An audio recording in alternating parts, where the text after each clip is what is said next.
Hello students, आज से हम स्टार्ट करने जा रहे हैं 12 का वेरी फर्स्ट टॉपिक जिसका नाम है इलेक्ट्रोस्टैटिक्स। देखो, आपने 11th को सक्सेसफुली कंप्लीट कर लिया। हो सकता है कुछ बच्चे ऐसे हो जिनका 11th अच्छे से नहीं गया होगा, उनका 11th सक्सेसफुली कंप्लीट नहीं हुआ होगा, बट कोई बात नहीं, हो जाती है कभी किसी कारणवश ना अपना काम पूरा नहीं हो पाता है। आपका काम था 11th को अच्छे से कंप्लीट करना। यदि कोई बच्चा नहीं कर पाया ना तो कोई बात नहीं, चिंता नहीं करना है। चिंता से चतुराई जाती है, चिंता से बुद्धिमत्ता जाती है। ओके, तो चिंता नहीं करनी है। आज से ठान लेनी है कि आज से हम एक दिन का भी टाइम लॉस नहीं करेंगे। हम प्रत्येक दिन पढ़ाई करेंगे, पूरी कंसंट्रेशन के साथ पढ़ाई करेंगे, पूरी एनर्जी के साथ पढ़ाई करेंगे। और आज जो आपका 12 स्टार्ट होने जा रहा है और आप 12 स्टार्ट करने जा रहे हो, तो इनका हाल 11 जैसा नहीं हो। जिनका 11 खराब चल गया हो, उनके लिए बात की जा रही है। इस 12 के लिए आप एक दिन भी गैप नहीं करेंगे, प्रत्येक दिन पढ़ाई करेंगे और साथ ही साथ 11 को भी आप धीरे धीरे कवर करते रहेंगे। देखो, 11 तुम्हारा, यदि किसी बच्चे का 11th अच्छे से नहीं गया ना, उसका एक ही रीजन है, मेन रीजन एक ही है। तो उनको हमेशा लगता रहा कि चलो बहुत समय है, कर लेंगे, कल कर लेंगे, परसों कर लेंगे, बहुत समय है। और ऐसे करते करते करते करते उनका पूरा 11th निकल चुकी और वे नहीं कुछ कर पाए। ठीक है, तो ध्यान देना कि समय अधिक तो होती नहीं किसके पास। किसी भी व्यक्ति के पास अत्यधिक समय कभी नहीं होता है कि वो लॉस कर सके।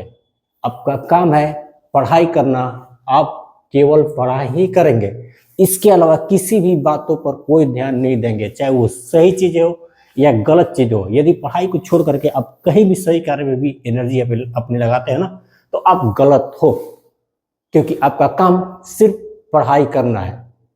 और पढ़ाई छोड़ करके कोई काम करना कि मेरे पास टाइम है, कर लूंगा, कल कर लूंगा, तो वो सबसे बेवकूफ स्टूडेंट है, क्योंकि अत्यधिक समय किसी के पास होता नहीं है। और ये मेरा नहीं कहना है, ये स्वयं भगवान का कहना है। स्वयं भगवान श्री कृष्ण ने कहा है कि अत्यधिक समय तो कभी किसी के पास होता ही नहीं है। तो अब जो आप 12 स्टार्ट करने जा रहे हो ना, तो ध्यान देना कि एक दिन कभी पढ़ाई का गैप नहीं हो, इसमें कोई कोई कसर नहीं छोड़ेंगे। 12 की प्रिपरेशन में कोई कमी आप नहीं करेंगे, क्योंकि आप जान चुके हो कि अत्यधिक समय किसी के पास नहीं होता है और आपके पास भी कोई भी अत्यधिक समय नहीं है, एक सेकंड का भी अत्यधिक समय नहीं है। इसलिए एवरी सेकंड का आप यूज करेंगे अपनी पढ़ाई करने में। ठीक है, तो चलिए बच्चों स्टार्ट करते हैं 12 का वेरी फर्स्ट टॉपिक जिसका नाम है इलेक्ट्रोस्टैटिक्स। देखो, इलेक्ट्रोस्टैटिक्स दो वर्ड से मिलकर बनी हुई है, एक तो इलेक्ट्रो, दूसरा स्टैटिक्स। एक क्या है भाई, तो इलेक्ट्रो है, ध्यान से पढ़ते चले जाइए, एकदम बेसिक से स्टार्ट करेंगे। ओके, और दूसरा क्या है, स्टैटिक्स। बेसिक से स्टार्ट करके आपको एडवांस तक ले जाएंगे, बट बेसिक से स्टार्ट करेंगे। अब ध्यान से पढ़ते चले जाइए। तो एक शब्द है इलेक्ट्रो, दूसरा शब्द है स्टैटिक्स। इलेक्ट्रो मतलब इलेक्ट्रिसिटी,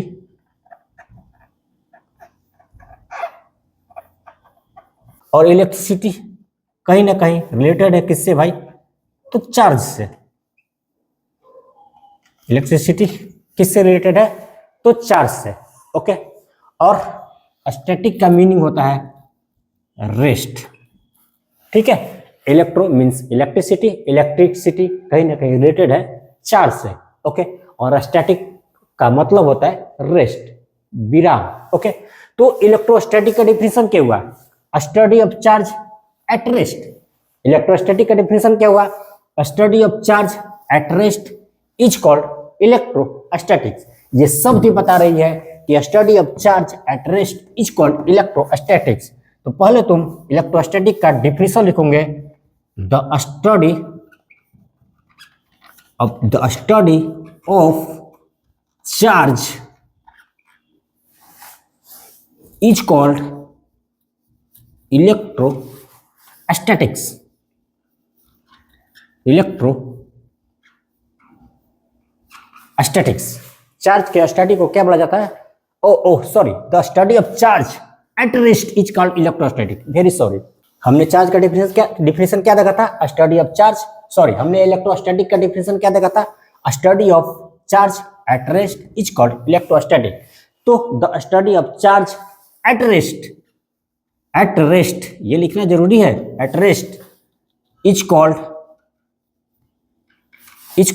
इलेक्ट्रोस्टैटिक्स। ओके स्टूडेंट्स, ठीक है, आपने इलेक्ट्रोस्टैटिक का डेफिनेशन देख लिया। तो चार्ज किसी भी मैटर का इंट्रिंसिक प्रॉपर्टी है, लाइक मास। जैसे मास किसी ऑब्जेक्ट का नेचुरल प्रॉपर्टी होता है, उनका इंट्रिंसिक प्रॉपर्टी होता है, उसी तरह से चार्ज भी किसी ऑब्जेक्ट का इंट्रिंसिक प्रॉपर्टी होता है। The charge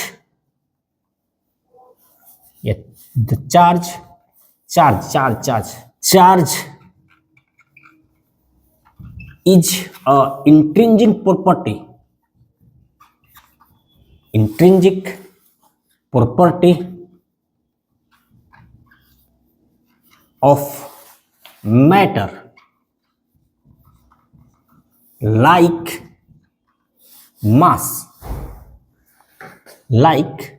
mass। चार्ज किसी ऑब्जेक्ट का इंट्रिंसिक प्रॉपर्टी है लाइक मास। तो इतना नोट करो, फिर आगे का चीज देखते हैं। तो चलो नेक्स्ट पॉइंट देखते हैं। नेक्स्ट पॉइंट ये है कि चार्ज को हम क्यू से डिनोट करते हैं। Charge is denoted by Q, capital Q या स्मॉल क्यू, दोनों से डिनोट किया जाता है। तो charge is denoted by Q. अच्छा, आगे चार्ज का जो एसआई यूनिट होता है ना, वो होता है कूलम। हमने कहा था ना बेसिक से स्टार्ट करेंगे और एडवांस तक जाएंगे। चलो एकदम बेसिक से स्टार्ट करेंगे। यदि आप इलेक्ट्रोस्टैटिक के बारे में कुछ भी नहीं जानते हो ना, फिर भी आपको इलेक्ट्रोस्टैटिक अच्छे से क्लियर हो गया, आप देखते जाइए। तो the SI unit of charge is क्या है बोलिए? कूलम। यस, चार्ज का जो एसआई यूनिट होता है ना, वो होता है कूलम, जिसको कि आप कैपिटल सी से डिनोट करते हैं। ठीक है जी। नेक्स्ट पॉइंट देखो, चार्ज एक ऐसा फिजिकल क्वांटिटी है जिनके पास मैग्नीट्यूड तो होती है, बट उनके पास डायरेक्शन नहीं होती है। और आप जानते हैं कि जिस भी फिजिकल क्वांटिटी के पास केवल मैग्नीट्यूड होता है, डायरेक्शन नहीं होता है, वो एक स्केलर क्वांटिटी होता है। तो यस, चार्ज के पास भी केवल मैग्नीट्यूड होता है, डायरेक्शन नहीं होता है, इसलिए चार्ज भी एक स्केलर क्वांटिटी है। तो चार्ज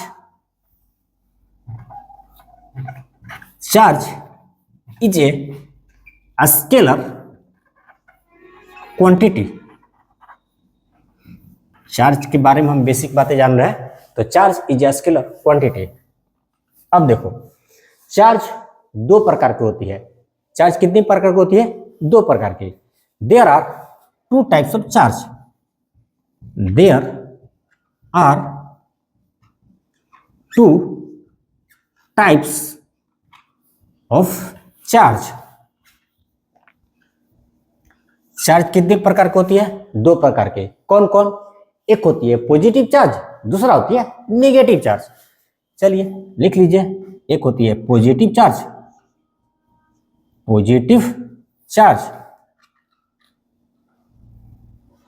और दूसरा क्या होती है? And negative charge.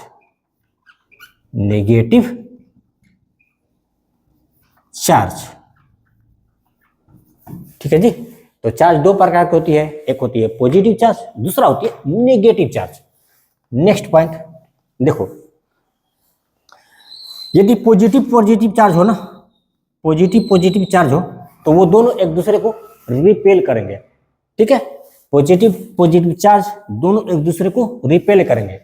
और यदि नेगेटिव चार्ज भी हो ना, दो नेगेटिव चार्ज को आपस पास लाओगे, तो दोनों क्या करेंगे? एक दूसरे को रिपेल करेंगे। दो पॉजिटिव चार्ज को भी पास लाओगे, तो दोनों एक दूसरे को रिपेल करेंगे। दो निगेटिव चार्ज को भी पास लाओगे ना, तो दोनों एक दूसरे को क्या करेंगे? रिपेल करेंगे। अच्छा, पॉजिटिव चार्ज को पास लाते हैं तो रिपेल कर रहा है, नेगेटिव नेगेटिव चार्ज को भी पास लाते हैं तो रिपेल कर रहा है, मतलब like charge repel each other. यदि लाइक चार्ज मतलब सेम चार्ज को पास पास लाएंगे ना तो वो एक दूसरे को क्या करेंगे, रिपेल करेंगे। तो यहां से हम लिख सकते हैं कि लाइक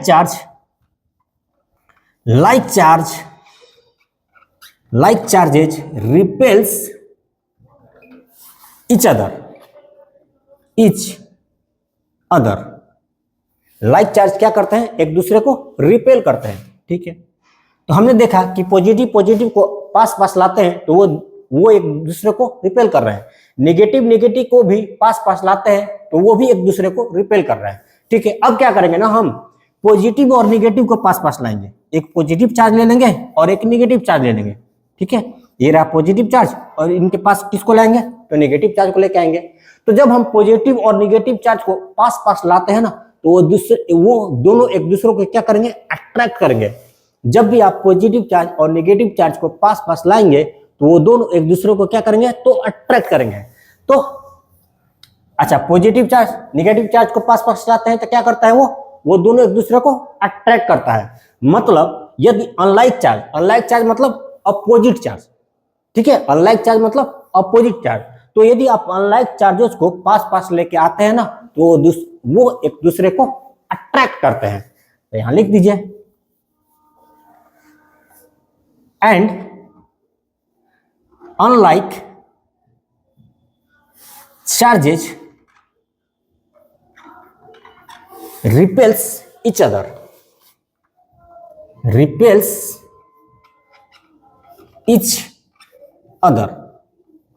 ठीक है जी। जब आप दो लाइक चार्जेस को, दो सेम चार्जेस को पास पास लाते हैं ना तो वो दोनों एक दूसरे को रिपेल करते हैं। और जब आप दो अपोजिट चार्जेस को, दो अनलाइक चार्जेस को पास पास लाते हैं ना तो वो दोनों एक दूसरे को क्या करेंगे, अटैक करते हैं।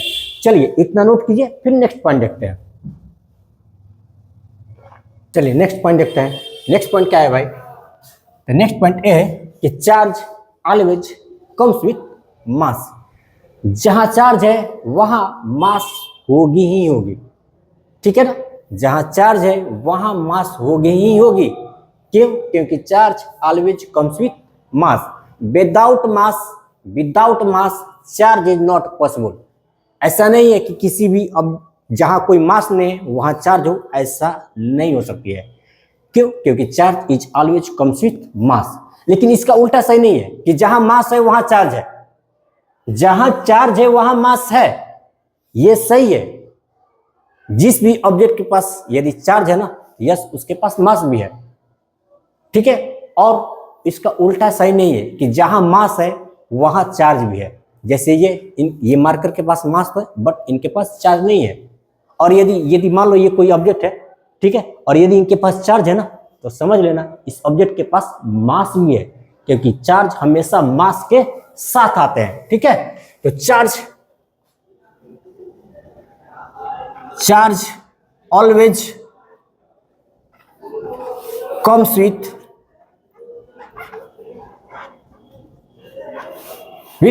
मास। चार्ज हमेशा मास के साथ आते हैं। Without mass charge is not possible, ये भी लिख लीजिए, without mass charge is not possible. Charge is not possible. Without mass charge is not possible, ठीक है। अब देखो, अब आप थोड़ा चार्ज और मास में थोड़ा एक डिफरेंस देख लो, ठीक है भाई। छोटी सी डिफरेंस देख लो, क्या है डिफरेंस है चार्ज और मास में, एक दो तो डिफरेंस देख लो। छोटी सी डिफरेंस नहीं है, बहुत बड़ी डिफरेंस है।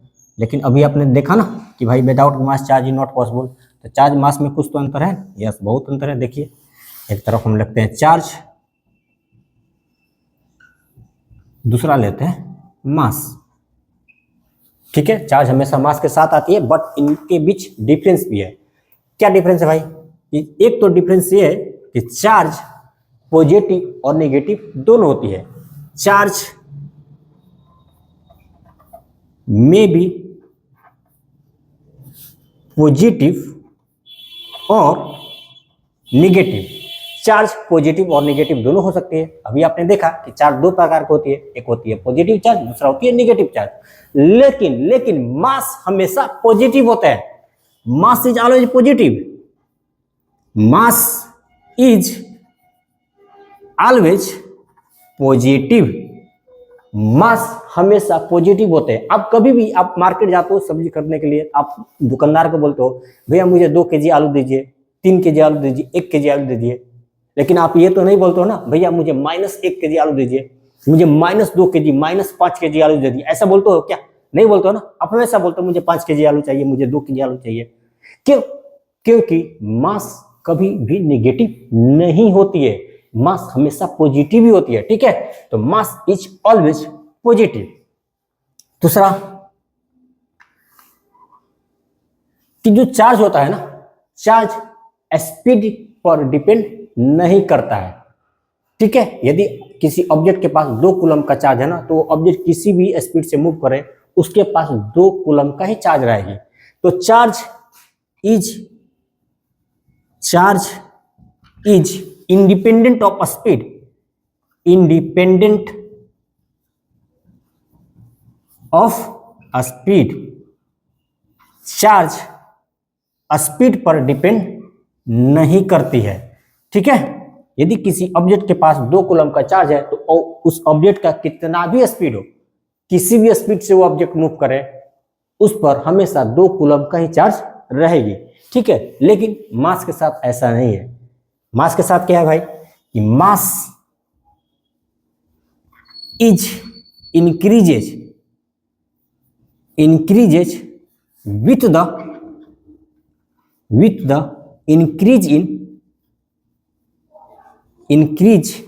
In speed. जैसे जैसे ऑब्जेक्ट की स्पीड इंक्रीज करते चली जाती है ना, वैसे वैसे ऑब्जेक्ट का मास भी इंक्रीज करते चली जाती है।